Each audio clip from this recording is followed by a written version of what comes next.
At a development cost of nearly $400 billion, the F-35 Lightning II is the most expensive, highly classified, and technologically advanced weapon system ever built.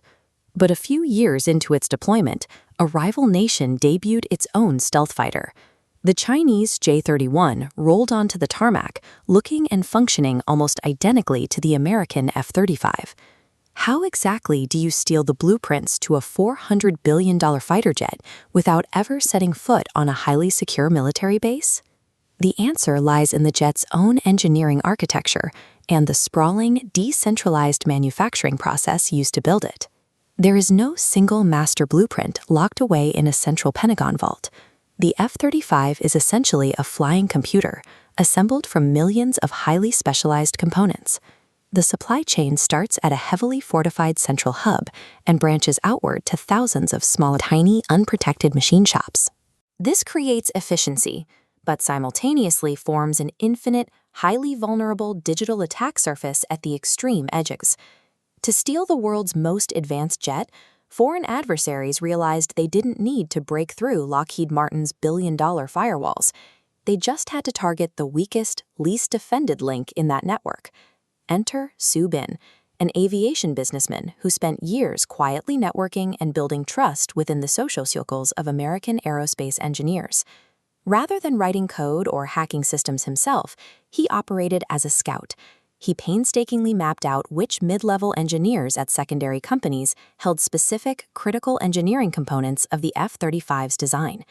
His team would wait until an engineer was working late at night, exhausted, and send a casual chat message containing a highly targeted spear-phishing link. Spear-phishing is a cyber attack that uses deceptive messages tailored to a specific individual to trick them into revealing sensitive information or installing malware. A single click on that malicious link instantly granted persistent, undetected network access to Su Bin's military hacker associates sitting at servers back in China. By using simple, human-targeted social engineering against a third-party vendor, the hackers cleanly bypassed the impenetrable security perimeter of the main contractor. Those hackers, identified in court documents only as Bob and Steve, navigated these compromised subcontractor networks completely undetected for years. This visualization represents the massive scale of the data exfiltration. The hackers successfully siphoned out 50 terabytes of highly classified engineering data.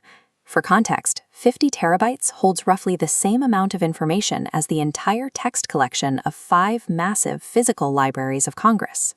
They stole the aircraft in fragmented pieces from different vendors. They pulled radar designs from one server, engine exhaust cooling schematics from another, and a highly restricted 120-page flight test plan from a third. Su Bin would then translate, catalog, and organize these disparate technical files, creating detailed roadmaps so the Chinese military could understand exactly what they had acquired. By systematically isolating and extracting technical specifications from across the supply chain, the hackers were able to reassemble and clone the ultimate weapon.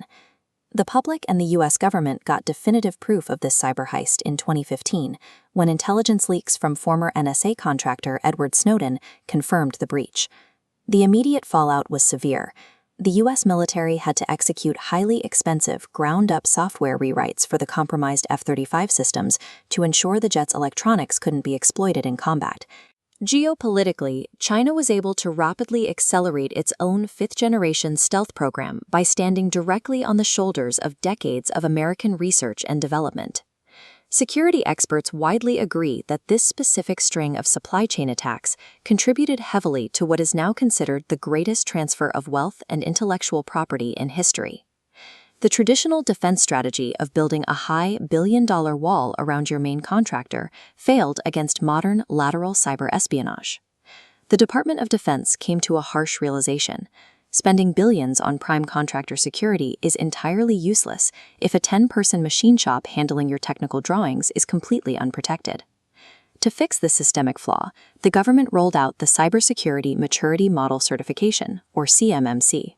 CMMC legally forces every single vendor in the defense network, regardless of how small they are, to pass strict, standardized cybersecurity audits before they can even bid on a military contract. In the digital era, national security is no longer just about armor and stealth. It is entirely dependent on the digital hygiene of the absolute weakest link in the supply chain.